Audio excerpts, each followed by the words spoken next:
Una de cada dos reservas inmobiliarias termina por caerse y no cerrarse antes de concretarse en venta. Vos como propietario o vendedor, al momento que tu corredor inmobiliario te avise que tu propiedad se ha reservado y vos estás en un estado de euforia y contento porque al fin y al cabo tu proyecto fue vender la propiedad, vas a ir a contarle a toda tu familia y amigos que la propiedad se ha vendido.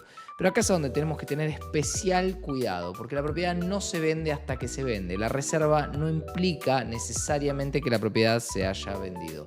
Entonces, en esta serie de videos vamos a intentar contar paso a paso qué deberías esperar del proceso para que vos conozcas de manera predecible cuál es el paso siguiente que sigue antes de llegar a la escritura. El proceso tradicional de venta comienza con consultas que luego se convierten a visitas y estas visitas ocasionalmente terminarían en una reserva. En promedio, en la ciudad de Buenos Aires es habitual que se tengan unas 15 visitas antes de conseguir una reserva, pero esto no quiere decir que en la primera visita vos no puedas reservar, como tampoco pueda que tu inmueble se reserve en una visita 40. Pero empecemos a aclarar un poco qué significa esta terminología. Reserva es lo primero que se hace al momento de estar interesado en un inmueble. Es decir, yo como interesado que fui a ver el inmueble, quiero comprarlo. Para comprarlo voy a hacer una propuesta económica que puede ser el precio de lista al que está publicado o eventualmente un porcentaje menor. Este porcentaje menor lo voy a manifestar por escrito. De otra manera, no hay reserva en curso. Y en Argentina las propiedades no pueden subastarse excepto que se estén subastando. Por lo tanto, cuando vos vas a comprar una propiedad, en ese momento vas a hacer una reserva y sos el único que tiene derecho real para negociar en los días que ese contrato preliminar está en curso. Con la reserva, como te comenté, el interesado va a tener derecho a ser el primero en negociar el precio de esta propiedad. Pero además hay una secuencia de variables que tenemos que negociar como forma de pago, quién pone el escribano, quién paga los gastos, etcétera, que se irán poniendo de acuerdo en este proceso de negociación que acaba de comenzar. Una vez que nos pusimos de acuerdo en todas las variables y las partes están de acuerdo en que se va a realizar la compra-venta, tenemos que pasar al siguiente paso, porque hasta ahora hemos hecho una reserva preliminar a donde probablemente no se haya dejado más del 1% total del inmueble, que en un caso de un inmueble de $100.000 es probable que se hayan dejado $1.000 en concepto de reserva. Si bien las partes se pusieron de acuerdo, ahora lo que necesitamos es reforzar esta operación. En general se refuerza con un porcentaje parecido al 5%, que en el caso de $100.000 sería unos $5.000. ¿Y para qué se hace este concepto de refuerzo? Es muy importante saber que el refuerzo se hace para precisamente asegurar o aumentar las probabilidades de que la operación se haga. Porque claro, $1.000 puede que alguien esté dispuesto a perder, pero ya $5.000 es poco probable que alguien realmente quiera perderlo. Una vez realizado el refuerzo, como te dije, las probabilidades de que la operación no llegue a finalizarse son realmente bajas. Como el monto dejado como refuerzo es alto y si la parte compradora se retira de la operación pierde ese monto, como si la parte vendedora fuese la que se retira antes de la escrituración, no solamente hay que devolverle el monto entregado como refuerzo que lo debería tener tu corredor inmobiliario, sino que también debería la parte vendedora indemnizar a la otra parte con un monto igual. En este caso se devolverían los $5.000 y se volverían a poner $5.000 en concepto de indemnización, lo que hace que es muy poco probable que alguna de las partes quiera bajarse el proceso. Como el monto de dinero entregado en el refuerzo es elevado, algo importante a tener en cuenta es que si vos vas a hacer una operación encadenada, esto quiere decir que vas a hacer una primera operación y vos vas a ir a comprar con el dinero que te paguen de esa operación otra propiedad que sea objeto de tu reubicación, tenés que estar muy tranquilo de que el refuerzo que a vos te dieron tiene que ser similar o idéntico, ese sería el mejor de los casos, al que vos des en la siguiente operación. Porque si algo sale mal en todo este camino y las cláusulas empiezan a caerse una tras de la otra, vos vas a sentirte indemnizado porque se cayó tu venta por culpa de tu comprador. Pero cuando vos vayas a la otra operación que no se va a realizar, vos vas a tener que indemnizar. Por lo tanto, lo mejor que te pudo haber pasado es que claramente las operaciones estén encadenadas con montos iguales, cosa que lo que vos recibiste como indemnización cuando vayas a la otra operación cubra las costas de la indemnización siguiente. Esto es el inicio de una operación que probablemente termine siendo fructífera. Pero ten en cuenta que una de las cosas que muchas veces los compradores dicen, che, ¿es necesario que para trasladar una propuesta yo tenga que hacer una reserva por escrito? Por supuesto. Hay muchas inmobiliarias que tal vez trasladen a sus vendedores una tentativa oferta, pero esto termina siendo poco serio, probablemente no termine resolviéndose y de ninguna manera tiene fuerza en la negociación. Así que siempre que vayas a comprar un inmueble, ten en cuenta que la mejor manera de hacerlo es que te tome una reserva preliminar al momento de trasladarle una oferta a su propietario vendedor. Tip número 2, no te apures. Hay un concepto que seguramente ya escuchaste, que es el concepto de home staging. El concepto de home staging suele asociarse con un concepto de decoración, de tener la casa como una revista y de invertir dinero para que ciertos ambientes se vean mejor. Pero pará, porque yo en este video quiero explicarte precisamente que esto no es así.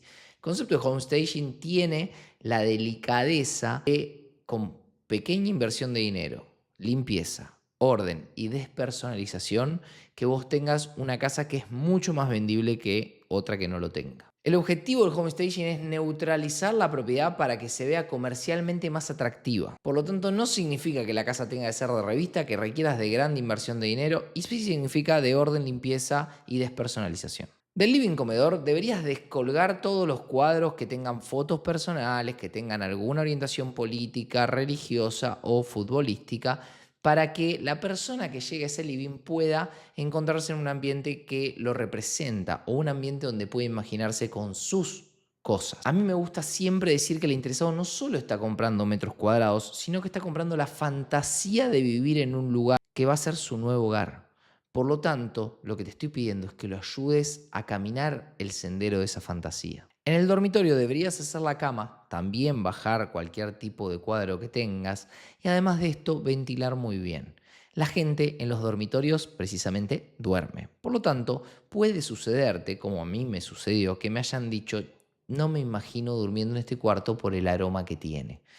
Por otro lado, también me han dicho qué rico aroma que hay en este ambiente. Entonces, habiendo escuchado las dos patas y sabiendo que sensorialmente el olfato es algo muy importante para la gente, que trae recuerdos muy memorables al tiempo después, si alguien se va a su casa pensando si quiere o no reservar ese inmueble, probablemente el olfato lo lleve a un buen lugar. Entonces, si el olfato lo lleva a una mala sensación, no va a ser una reserva. O la reserva no va a ser buena. Si el olfato lo lleva a un buen lugar, seguramente esta reserva sea mejor. Ordena los armarios por dentro. ¿Por qué? Cuando la gente va viendo un inmueble, tiene que ir viendo cuáles son los espacios guardados, cosa que a la mayoría de las personas les importa muchísimo. Mientras va avanzando en la visita, la persona probablemente quiera abrir parte de estos armarios, ver cómo son adentro, qué amplitud tiene y si tiene algún tipo de humedad. Si al abrir el armario 1 se encuentra que el armario está abarrotado de cosas, abrir el armario 2 se encuentra que también está en la misma condición, lo que le empieza a pasar es que por más que tenga mucho espacio guardado, le da la sensación de que alguien viviendo en ese inmueble no le alcanza el espacio para guardar las cosas. Por lo tanto, de golpe pareciera que el inmueble no tiene espacio guardado o el espacio guardado es insuficiente. Este fenómeno también sucede en las cocinas. ¿Viste esas personas que viven con las cocinas abarrotadas de electrodomésticos? Esto no es visualmente feliz al momento de entender cuánto espacio tenés para trabajar en esa cocina. Por lo tanto, para hacer las fotografías, y por lo menos en ese momento, quita todos los electrodomésticos arriba de la mesada para que la persona que vea estas fotos pueda imaginarse en ese ambiente cocinando, viendo que tiene lugar suficiente. En todos los ambientes ilumina con la mayor cantidad de bombitas de luz posible y de luz cálida.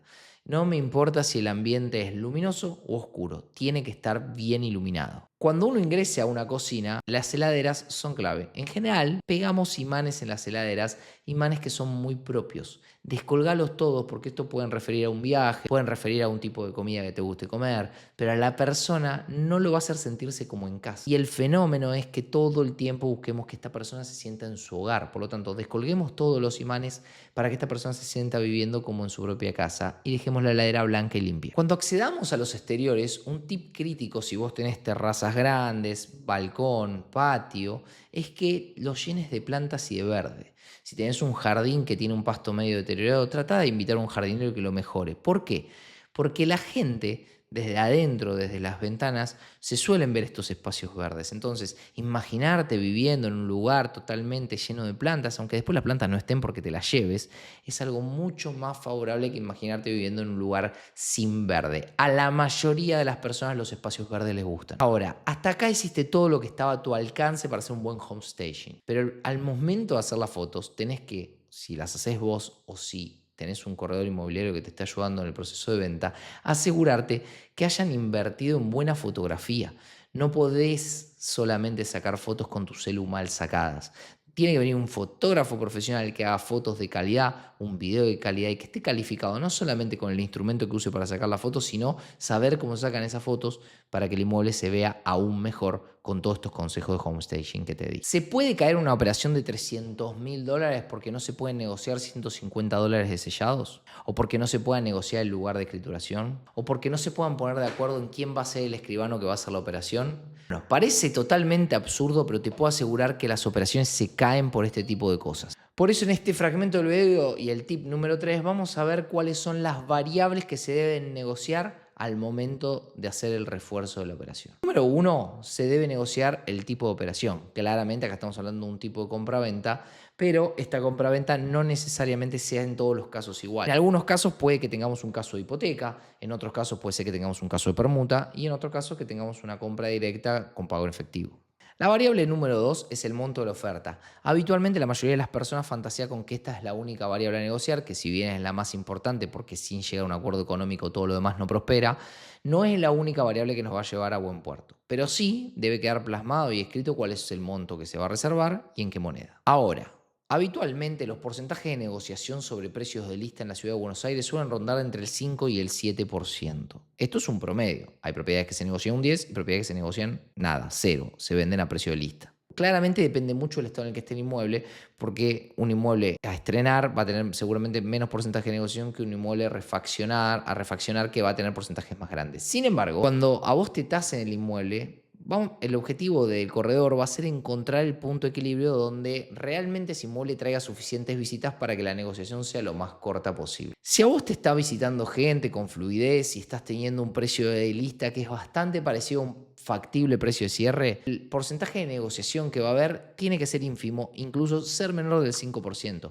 Y además, esto a vos te permite como vendedor tomar la sartén por el mango de lo que estás vendiendo para que la negociación caiga de tu lado y no del lado del comprador. La variable 3 es la moneda de pago. Hay que saber si te van a pagar en dólares. Es lo más factible, pero también podría llegar a un acuerdo que se paga en pesos, se paga en dólares, se paga en uvas, se paga en euros o se paga en Bitcoin. Esto es algo que tiene que quedar escrito. Ya negociamos la moneda de pago, pero deberíamos negociar la forma de pago. ¿Cómo te van a pagar? ¿En efectivo? ¿En transferencia? ¿Hay una hipoteca? Esa hipoteca, ¿cómo se va a terminar ejecutando? ¿Vamos a firmar la escritura directamente o va a haber un boleto intermedio? En el boleto se va a pagar el 80%, el 50%, el 40%. ¿Vamos a tomar posesión en ese momento o no? Quinta variable, el lugar de la firma. Cuando nosotros salgamos a vender el inmueble, probablemente nos digan que el lugar de la firma lo vamos a poner nosotros, porque por usos y costumbres lo pone la parte vendedora. Pero cuando vos ponés tu casa como apta a crédito, estás sometiéndote a que probablemente un banco venga y financie la operación. En ese caso, el que pone el lugar de escrituración suele ser el banco. Entonces ya es una variable que vos te estás desde el momento del día cero resignando a soltar. Hay que definir el plazo porque la variable tentativa de esa fecha que vamos a terminar definiendo es crítica. ¿Sí? Porque si no se cumple, se puede caer la operación. Pero lo que sí hay que ser previsor en Argentina, porque dependemos de una variable exógena, que son los tiempos del registro de la propiedad del inmueble de Capital Federal, es cuánto es ese tiempo. Entonces tenemos que poner una cantidad de días suficientes que en promedio ya estén cubiertos. Por ejemplo, 60 días, cuando en general las operaciones se hacen entre 30 y 45 días. Variable 7 sería la posesión del inmueble. ¿En qué momento se toma posesión del inmueble? Crítico. Porque vos puede ser que hagas una escritura y te den la llave.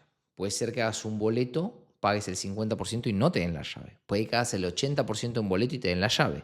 También puede ser que hagas una escritura y no te den la llave porque va a haber alguien que se está reubicando, el vendedor no tiene a dónde mudarse, entonces te dice, che, mira, yo no me voy a mudar 2 veces en 15 días. A mí en 15 días yo me puedo mudar a la otra propiedad. Entonces en ese caso se firma un contrato de comodato y ahí vienen las preguntas. ¿Este contrato de comodato es gratuito? ¿Por cuánto tiempo es? Ahí se deja un monto en concepto de retención de dinero que me lo devolverán al momento de entregar el inmueble. Bueno, todas estas cosas hay que charlarlas en este momento. Es crítico tenerlo acordado, porque si no lo tenés acordado después trae conflicto. Ahora empecemos a hablar de los gastos. Al momento de decir quién paga los gastos, en Capital Federal es muy normal que se paguen según usos y costumbres. Entonces, los impuestos a los sellos se pagan habitualmente mitad cada uno. Pero el impuesto a los sellos tiene una variable importante a tener en cuenta, que es si el comprador tiene exención o no tiene exención a los sellos al momento de comprar una propiedad. Si el comprador tiene exención a los sellos, que esto es si es su primera y única vivienda, el comprador va a traer un beneficio para ambas partes, porque si pagan según sus costumbres, las dos partes van a beneficiarse de la exención de sellos que trajo el comprador.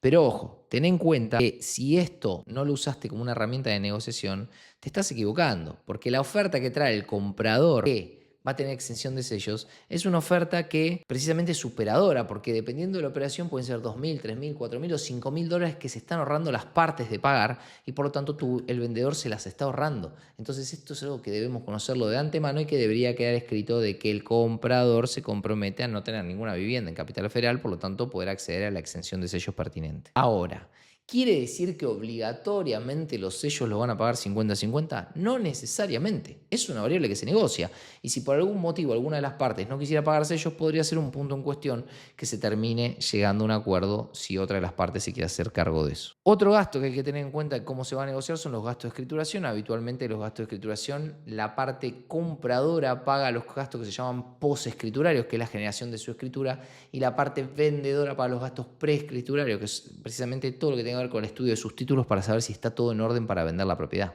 Como variable 10 tenemos los honorarios de escribanía, que habitualmente los paga la parte compradora, porque es quien designa al escribano y de esta manera es quien se va a hacer cargo de sus honorarios. Variable 11, el inventario. Cuando vos vas recorriendo el inmueble como interesado y posible comprador, empezás a ver cosas que tiene el inmueble, un aire acondicionado, una cocina, cosas que no sabés si las van a dejar. Muchas veces se charla por arriba y se da por entendido, no, creo que el aire los deja, pero es fundamental que quede escrito cuál va a ser el inventario y las cosas que van a quedar, porque esto puede traer conflictos. Entonces, ¿queda el aire o no queda el aire? ¿Queda la cocina o no queda la cocina? Si hay un mueble que dijeron que lo van a dejar, dejamos por escrito que lo van a dejar, porque estas cosas son las cosas que en limpio terminan decidiendo para el comprador qué oferta va a hacer, porque si hay 5 aires en la casa, bueno, son 5 aires que no va a tener que comprar y que ya los tiene instalados. Soy Seba Facino, espero que estos 3 tips te hayan servido de gran ayuda. Vamos a seguir en esta serie en próximos videos con más tips como estos para que vos puedas vender tu propiedad paso a paso, entendiendo qué pasa mientras vas esperando todo el proceso. Como siempre te digo, escribime en comentarios que voy a contestar cada una de las preguntas que ustedes tengan para que puedan vender con alegría, felicidad y que sea un proceso de cambio y de un proyecto que se cumplió y no un proceso traumático. Chau, chau, nos vemos en el siguiente video.